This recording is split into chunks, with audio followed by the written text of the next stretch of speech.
Hey guys, welcome to another episode of Witchcraftin'. I am your Saturday hostess, Windora, and I'm getting a video up late today on Sunday because my phone decided to stop recording. So I figured I would do a beauty homemade remedy craft for you guys today. So since I was slacking because of my camera, I'm going to go ahead and show you or give you two recipes to use for beauty type stuff. So first I'm going to do the more simpler one, not this one. I'm going to talk about my rosemary rinse.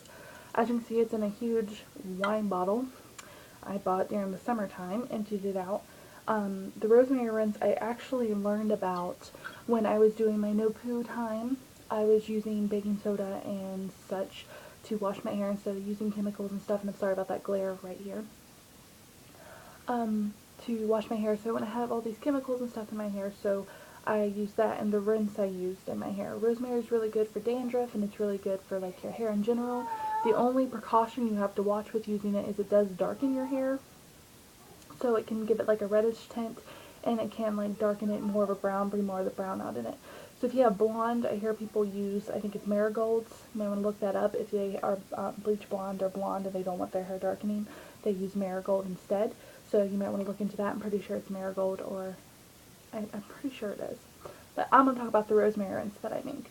The rosemary rinse, you just take about, let's see, I use like a half a cup of rosemary rinse for a bottle like this.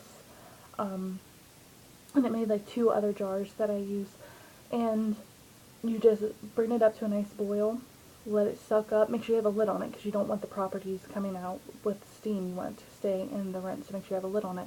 Let it steam for a while. You'll see it darken to this color, and then I kind of keep it, I just turn it off and let it slowly simmer down, and then I let it cool off before I put it in my bottle. Now, what I just started doing too, because my hair is just very sensitive and I'll start flaking out of nowhere, is I tried just doing a little tea tree oil rinse, like putting tea tree oil, essential oil in a water and just putting it in my hair, because tea tree is really good. Like even hairstylists recommend using shampoo with tea tree in it for dandruff and such for dry scalp.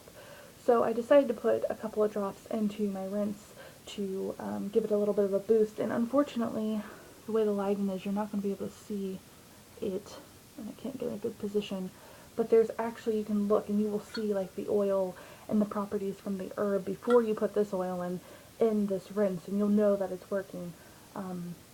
But after it cools off, you want to add the essential oil to it, and I think for this I put like 10, 12 drops into it, and then you just take a shower. I take a shower, I use my regular shampoo, and then I put this in a smaller jar, and I dump it on my hair. You don't rinse that out, you let it sit. It's a rinse, so you just wash it into your hair, put it in a towel, and let it go. And I've noticed a massive improvement in my lovely flaking, because I don't like to look like it's snowing on my shoulders. So that's a nice recommendation for anyone that has that issue. And then my little bonus is my facial cleanser that I'm about to strain, my tincture. I call it a facial cleanser. I got the recipe actually from Lady Gravedancer. It's about, I put 2 rosebuds in here, and about half a cup of chamomile, maybe.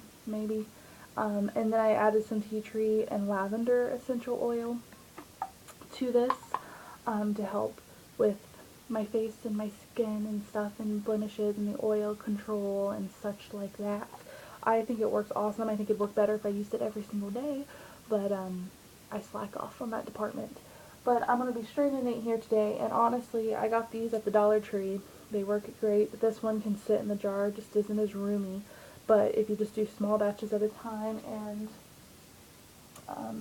push it out, I like to use measuring spoons because they have that nice little cuff to smush the herbs and get all of the nice juices out of there. It's really nice.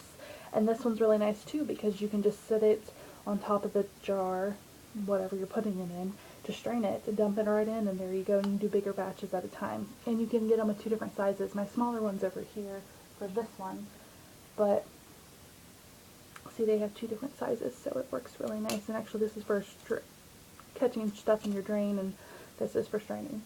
So yeah, about 2 rosebuds, I used red roses. I'm trying pink actually this time, so we'll see how it works.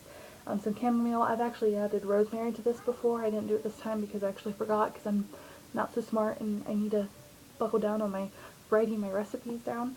But rosemary is really nice. Rosemary is nice for everything.